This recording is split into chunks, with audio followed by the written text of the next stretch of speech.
ಶ್ರೀ ಗುರುಭ್ಯೋ ನಮಃ. ಶ್ರೀಮತಿ ರಾಮಾನುಜಾಚಾರ್ಯಾಯ ನಮಃ.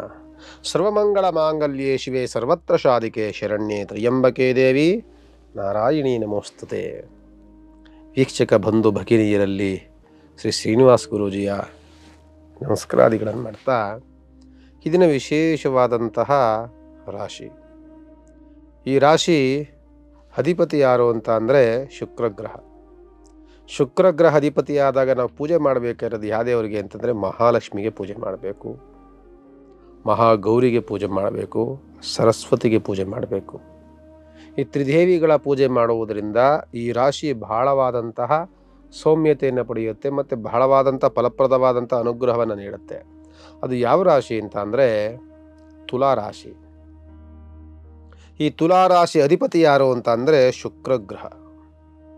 ಶುಕ್ರಗ್ರಹ ಎರಡಕ್ಕೆ ಕಾರಕನಾಗಿರ್ತಾನೆ, ಒಂದು ಧನಕಾರಕ, ಒಂದು ಮಾಂಗಲ್ಯಕಾರಕ. ಈ ಶುಕ್ರಗ್ರಹ ಉಚ್ಚ ಸ್ಥಾನದಲ್ಲಿದ್ದಾನೆ ಅಂತ ಅಂದರೆ ಅವರು ಮಾಂಗಲ್ಯಕಾರಕನಾದಂತಹ ಅವರ ಪತಿಗೆ ಯಾವುದೇ ವಿಧವಾದಂಥ ಸಮಸ್ಯೆಗಳು ಬರದಂತೆ ಸುಮಂಗಲಿತನ ಮತ್ತು ಕೌಟುಂಬಿಕ ತುಂಬ ಚೆನ್ನಾಗಿರುತ್ತೆ. ಜೊತೆಯಲ್ಲಿ ಹಣಕಾಸಿನ ವ್ಯವಹಾರವೂ ತುಂಬ ಚೆನ್ನಾಗಿರುತ್ತೆ. ತುಲಾರಾಶಿಗೆ ಈ ವರ್ಷ ಇರುವಂಥದ್ದು, ಈಗ ಈ ಮಾಸದಲ್ಲಿರುವಂಥದ್ದು ಅತ್ಯಂತ ಪ್ರಶಸ್ತವಾಗಿರುತ್ತೆ. ನಿಮಗೆ ಯಾವ ಅಡೆತಡೆಗಳು ಬರದಂತೆ ಬಿಸ್ನೆಸ್ಸನ್ನು ಸೂಪರ ಮಾಡ್ಬೋದು. ಈ ಮಾಸದಲ್ಲಿ ಮದುವೆ ಮಾಡಲಿಕ್ಕೆ ತುಂಬ ಪ್ರಶಸ್ತವಾಗಿದೆ. ವೈವಾಹಿಕ ಜೀವನ ಅತ್ಯಂತ ಪ್ರಶಸ್ತವಾಗಿದೆ. ಕೌಟುಂಬಿಕ ವಿಚಾರದಲ್ಲಿ ತುಂಬ ಸಾಮರಸ್ಯ, ತುಂಬ ಹೊಂದಾಣಿಕೆ, ತುಂಬ ಚೆನ್ನಾಗಿರುವಂಥದ್ದು. ಜೊತೆಯಲ್ಲಿ ಇನ್ವೆಸ್ಟ್ಮೆಂಟ್ ಮಾಡಿ ನೀವು ಈ ಮಾಸದಲ್ಲಿ ತುಂಬ ಚೆನ್ನಾಗಾಗುತ್ತೆ. ನಿಮಗೆ ಯಾವುದಾದ್ರು ಲ್ಯಾಂಡ್ ತಗೊಳ್ಳಿ, ಯಾವುದಾದ್ರೂ ಒಂದು ವಾಹನ ಖರೀದಿ ಮಾಡಿ, ಅಥವಾ ಮನೆ ಕಟ್ಟಿಗೆ ಪ್ರಾರಂಭವನ್ನು ಮಾಡಿ, ಏನಾದರೂ ನೀವು ಮಾಡಿದ್ರೆ ಹಣಕಾಸಿನ ಹೂಡಿಕೆಯನ್ನು ಮಾಡುವುದರೆ ತುಲಾರಾಶಿಯವರಿಗೆ ಇವತ್ತು ಮಾಡಿದಂತಹ 100 ರೂಪಾಯಿ ನಾಳೆ 300 ರೂಪಾಯಿಗಳು ನಿಮಗೆ ಲಾಭ. ಡಬಲ್ ಅಲ್ಲ, ತ್ರಿಬಲ್ ಅಷ್ಟು ನಿಮಗೆ ಲಾಭ ಸಿಗುತ್ತೆ. ಏನಕ್ಕಾಗಿ ಅಂದರೆ ತುಲಾರಾಶಿನಲ್ಲಿರುವಂತಹ ಶುಕ್ರಗ್ರಹ ಅತ್ಯಂತ ಪ್ರಶಸ್ತವಾಗಿರ್ತಾನೆ. ಮಿತ್ರಗ್ರಹ ಜೊತೆ ಸೇರಿಕೊಳ್ತಾನೆ. ಮತ್ತು 6ನೇ ಮನೆಯಲ್ಲಿ ರವಿ ಮತ್ತು ರಾಹು ಇರ್ತಾನೆ.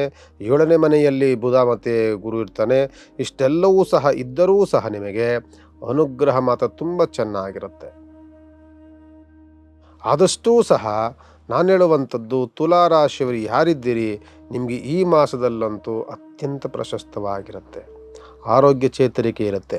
ನಿಮಗೆ ಸುಮಾರು 3-4 ತಿಂಗಳ ಹಿಂದೆ ಬಹಳವಾದಂಥ ಸಂಕಷ್ಟವನ್ನು ಅನುಭವಿಸಿದ್ರಿ, ಬಹಳ ನೋವುಗಳನ್ನು ಅನುಭವಿಸಿದ್ರಿ, ಬಹಳವಾದಂಥ ನಷ್ಟಗಳನ್ನು ಅನುಭವಿಸಿದ್ರಿ.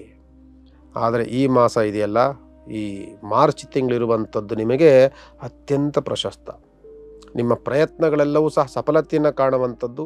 ನಾನು ಹೇಳುವಂಥದ್ದು, ಯಾವಾಗ ಒಂದು ಗ್ರಹಗತಿಗಳು ಉಚ್ಚ ಸ್ಥಾನಕ್ಕೆ ಬರ್ತವೆ, ನಮಗೆಲ್ಲವೂ ಸಹ ಎಲ್ಲ ರೀತಿಯಲ್ಲೂ ಸಪೋರ್ಟ್ ಸಿಗ್ತಾ ಇದೆ. ನಿಮ್ಮ ಪ್ರಯತ್ನ ಸಿಕ್ಕಿದ್ರೆ ನಿಮಗೆ ಕೌಟುಂಬಿಕದಲ್ಲಿ ನಿಮ್ಮ ಅಣ್ಣ ತಮ್ಮಂದಿರಾಗಿರ್ಬೋದು, ನಿಮ್ಮ ಹೆಂಡತಿ ಮಕ್ಕಳ ಮನೆಯಲ್ಲಾಗಿರ್ಬೋದು, ಗಂಡನ ಮನೆಯಲ್ಲಾಗಿರ್ಬೋದು, ಸ್ನೇಹಿತ ವರ್ಗದಿಂದಾಗಿರ್ಬೋದು, ಏನಕ್ಕೂ ಸಹ ಜಸ್ಟ್ ನೀವು ಪ್ರಯತ್ನ ಪಟ್ಟರೆ ಸಾಕು, ಹಣಕಾಸಿನ ಹೂಡಿಕೆ, ಹಣಕಾಸಿನ ಸಪೋರ್ಟ್ ಮಾತ್ರ ತುಂಬ ನಿಮಗೆ ಸಿಗುತ್ತೆ.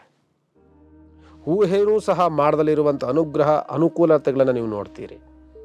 ಯಾಕೆ ಅಂದರೆ ಆ ರಾಶಿಯ ಬಲ ಆ ರೀತಿಯಲ್ಲಿರುತ್ತೆ. ಆದರೆ ನೀವು ಮಾಡಬೇಕಾಗಿರುವಂಥದ್ದು, ನಾನು ಹೇಳಿದ ಹಾಗೆ ಪ್ರತಿ ಶುಕ್ರವಾರ ಎಲ್ಲಿ ಮನೆ ಹತ್ರ ಮಹಾಲಕ್ಷ್ಮಿ ದೇವಸ್ಥಾನ ಇರುತ್ತೋ ಅಲ್ಲಿ ಲಕ್ಷ್ಮೀ ದೇವಸ್ಥಾನಕ್ಕೆ ಹೋಗಬೇಕಾದ್ರೆ ಒಂದು 100 ಗ್ರಾಮ್ ಅರ್ಶಿನ ಕುಂಕುಮ ತೆಗೆದುಕೊಂಡೋಗಿ ನೀವು ಅಲ್ಲಿ ಹೇಳಿ ಅರ್ಚಕರಿಗೆ, ನಾವು ತಂದಿರುವಂಥ ಅರ್ಶಿನ ಕುಂಕುಮದಲ್ಲಿ ಸ್ವಲ್ಪ ಅರ್ಚನೆ ಮಾಡಿ ಗುರುಗಳೇ ಅಂತ ಹೇಳಿ ನೀವು ತಂದಿರುವಂತಹ ಅರ್ಶಿನ ಕುಂಕುಮದಲ್ಲಿಯೇ ಕುಂಕುಮ ಅರ್ಚನೆಯ ಮಹಾಲಕ್ಷ್ಮಿಗೆ ಮಾಡ್ತಾರೆ. ನಿಮ್ಮ ಕೆಲಸ ಕಾರ್ಯಗಳೆಲ್ಲವೂ ಸಹ ಸುಸೂತ್ರವಾಗಿ ಆಗುತ್ತೆ. ಆ ಅರ್ಚನೆ ಆದಂಥ ಕುಂಕುಮವನ್ನು ಸ್ವಲ್ಪ ಮನೆಗೆ ತೆಗೆದುಕೊಂಡ್ಬಂದು ಅದನ್ನು ಆ ತಿಂಗಳುಗಳ ಕಾಲ ಇಟ್ಕೊಳ್ಳೋದನ್ನು ಅಭ್ಯಾಸ ಮಾಡ್ಕೊಳ್ಳಿ. ನೀವೇನಾದರೂ ತೆಗೆದು ಕ್ಲೀನಾಗಿ ನಾಮ ಇಟ್ಕೊಳ್ತೀರಿ ಅಂದರೆ ಅದನ್ನು ಇಟ್ಕೊಳ್ಳಿ, ಇಲ್ಲ ಸುಮ್ಮನೆ ಜಸ್ಟ್ ಬಟ್ಟತ್ತ ಇಟ್ಕೊತೀರಿ ಅಂದರೆ ಅದನ್ನು ಇಟ್ಕೊಳ್ಳಿ. ನಿಮಗೆ ಬಹಳವಾದಂಥ ಅನುಕೂಲತೆಗಳನ್ನು ಮಹಾಲಕ್ಷ್ಮಿ ಮಾಡಿಕೊಡ್ತಾಳೆ. ಈ ಮಾಸದಲ್ಲಿ ಮಾರ್ಚ್ ತಿಂಗಳಲ್ಲಿ ತುಲಾರಾಶಿಗೆ ಅತ್ಯಂತ ಪ್ರಶಸ್ತವಾಗಿರುತ್ತೆ. ಅಂತ ಹೇಳ್ತಾ, ಇನ್ನು ಮುಂದಿನ ಮಾಸದಲ್ಲಂತೂ ಇದಕ್ಕಿಂತಲೂ ಡಬಲ್ ನಿಮಗೆ ಅನುಕೂಲವನ್ನು ಮಾಡಿಕೊಡುವಂಥ ಗ್ರಹಗತಿಗಳು ಇನ್ನೂ ತುಂಬ ಚೆನ್ನಾಗಿರುತ್ತೆ.